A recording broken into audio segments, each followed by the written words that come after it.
Hello guys, hello. So continuous tayo dito sa pahayag kung may mga Bible kayo, sundan nyo ako So ito ang pagpahayag ng Diyos kay Jesus Christ at sa kanya namang ipinahayag kay Juan na alipin niya sa pamagitan ng anghel.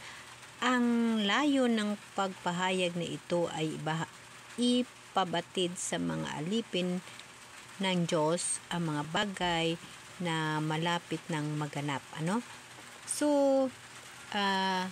dito, ang tinutukoy dito na ang pagpahayag ng Diyos kay Jesus Christ, syempre, siya yung Heavenly Father, siya yung God nga nagsugo kay Jesus Christ nga siya rin yun nga nagpakatao ngayon si Juan Bautista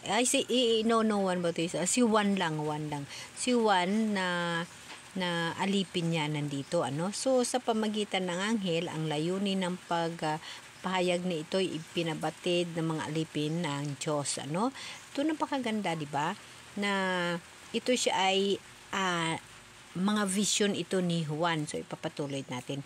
Ito ang patutuo ni Juan sa mga nakita niya tungkol sa ipinahayag ng Diyos at patutunayan ni Jesus Christ. Mapalad, tandaan ninyo, mapalad ang bumabasa ng aklat na ito, ang mga nakikinig sa huling ipinapahayag nito at matutupad na susulat dito sapagkat ang lahat ng ito'y malapit ng maganap. So, minsan ang hirap unawain, ngunit pag ating bigyan ng kahulugan at bigyan natin ng tamang pag-iisip at tamang interpretasyon, napakaganda, di ba? Napakaganda yung kanyang pinapahayag. So guys, dito mo unawain mo. Ito ang pagpahayag ng Diyos kay Jesus Christ at kanya namang ipinahayag kay Juan na alipin niya sa pamagitan ng anghel. So guys, ang anghel is espiritu, di ba? Ang anghel is spirit, So, yun ho guys, ang sa makatuwid, si Jesus Christ, minsan, alam niyo ba na ang hirap unawain at ang hirap ipaliwanag, lalo pa pag may kanya-kanya tayong mga panampalataya, may kanya-kanya tayong pagtuluhan, ba't ito ay para lamang sa akin, Para lamang sa akin, at kung sino nakaunawa, nandyan ng Espiritu Santo ng Diyos, mauunawaan niyo ang ibig kong sabihin. Para sa akin guys, si Jesus Christ iisa. Si Jesus Christ ang Diyos. Diyos sa langit. Diyos na gumawa kay Adan kay Eva. So dahil nagkamali si Adan kay si Eva, hanggang sa kanyang mga lahi, hanggang sa tayo mga tao, noong mga panahon na yun nila ni Noah, noong mga panahon nila ni Moises, maraming tao nagkamali. Kaya napilitan si Jesus Christ o kaya ibinigay niya si Jesus Christ, ipinababa ng Diyos na Ama. Hindi ho pwede ang Diyos na Ama ang bababa. Kasi pag siya ho ang bababa, hindi ho mahahatulan at mabigyan ng pag-asa at kaligayahan at buhay na walang hanggan ang mga tao. Kasi walang tutubos na mga kasalanan. Ang gusto ng ating mahal na Diyos noon kay Adan kay Eva, di ba, palasyo, kaharian? Ngunit nangyari nga nagkamali. So ang mahal nga Diyos, ang kanyang pagkahabag, ang pagmamahal sa atin at ang kanyang gusto, ang kanyang pinuporsigi para sa atin, ay gusto niya magiging kaharian ng mundo na walang gulo, walang away, wala lahat. Gusto niya magiging palasyo, paraiso, Ngunit nga nagkamali, nagkasala yung ating pinagmulan upang magawa ng mahal na Diyos yung kanyang kagustuhan. Ibinaba niya yung kanyang sarili sa paraan ni Jesus Christ. Namatay si Jesus Christ sa cross dahil tinubos tayong lahat ng ating mga kasalanan. Yung mga kasalanan na ginawa ng ating mga magulang ng buong katauhan mula pagkabata tayo, itinubos niya ho yun. So tinubos niya ho yun.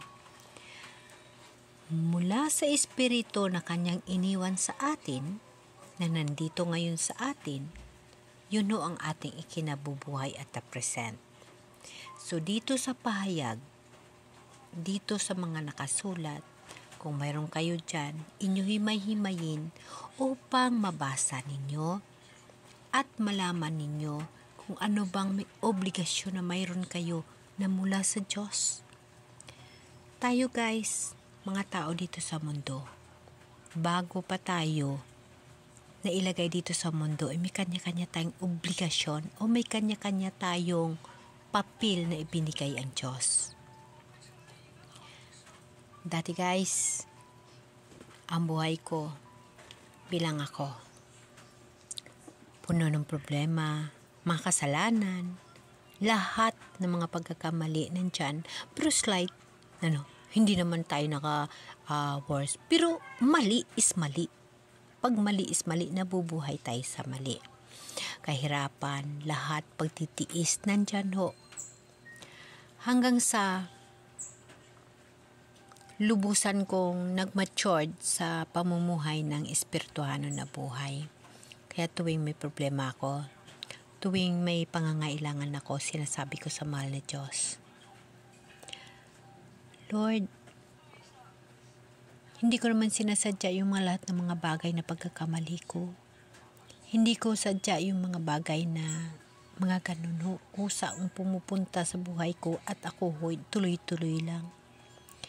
Alam ko, Lord, na mali ho yun. Ngunit hindi ko alam, Lord, kung bakit nandyan ako. Lord, please, gabayan mo ako. Yun laging hiningi ko sa Holy Spirit. Gabayan mo ako, Lord. Ano ba ang gusto mo dito sa buhay ko? Yun ang aking susundin.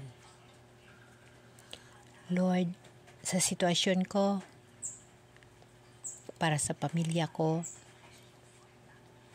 hindi ko masasabi sa sarili ko na gusto ko i-focus sa sarili ko sa mahal na Diyos kasi meron akong pamilya. Hindi ho magic ang paghahanap ng pangangailangan ng mga anak ko. Tuloy-tuloy ho ang buhay ko.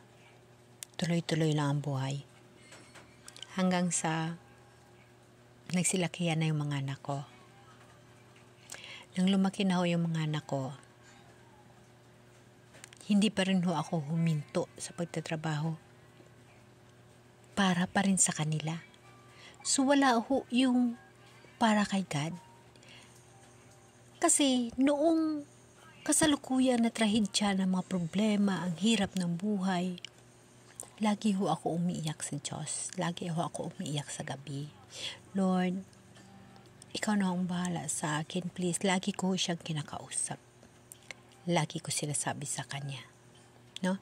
At lagi ko rin sinasabi sa Kanya, Lord, ano ba ang purpose mo na nandito ako sa mundo?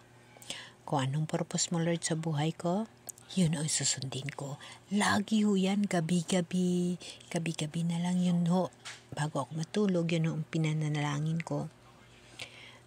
Dumating ang panahon, guys, na malalaki na yung mga anak ko at may mga kanya-kanya na silang mga desisyon at disposisyon na hindi ko na kailangan na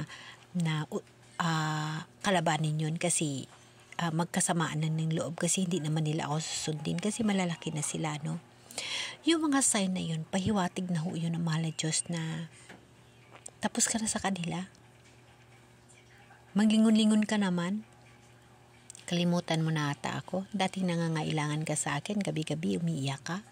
Tinatanong mo ako kung anong purpose ko sa'yo dito. Pero ngayon, hindi ka na humihingi sa akin. Basta ka na lamang magtulog, kang magsabi na, Good night, Lord. Thank you, Lord. Yun na lang ang ginagawa mo. Pero dati, gabi-gabi na lang umiiyak ka sa akin. Yun ho yung mga bagay na dito ko nakikita yan sa pahayag. Kaya ipagpatuloy ko sa inyo. Basta lagi niyong tatandaan na si Jesus Christ darating. Amen? Amen.